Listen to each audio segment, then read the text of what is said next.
surprised. Human Rights Watch, the Committee to Protect Journalists, Reporters Without Borders and Amnesty International, the biggest names in human rights advocacy and press freedom, on Thursday appealed for a UN inquiry into Jamal Khashoggi's disappearance and possible murder.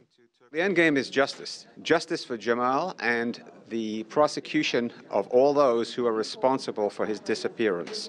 We're still in a situation where we actually don't know whether he's alive or dead. We assume he's dead, but we don't know that. So we want a process where we have an investigation where we can find out the truth. What we would like to happen is for Turkey to invite the Secretary General to immediately establish a team of investigators, seasoned professionals with a lot of investigative experience, forensic criminal experience, with international experience, to take charge of this.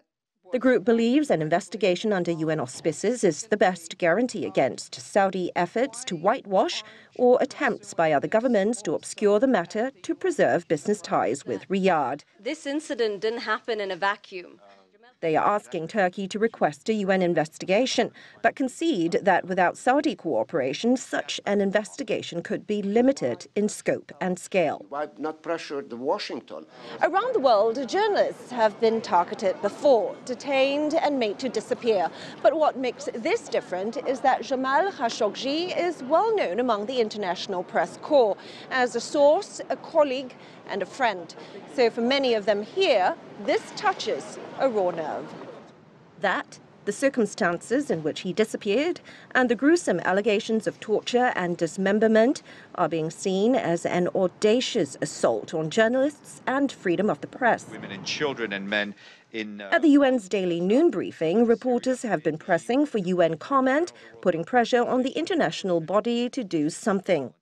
Would the Secretary General be open to such a request? The Secretary General has repeatedly called for the truth to come out in this situation, that he remains very concerned about the fate of Mr. Khashoggi. The UN said that they are closely monitoring the case, but rights groups say a lack of action would send a dangerous message that governments can suppress journalists without paying a price. Liling Tan, CGTN, New York.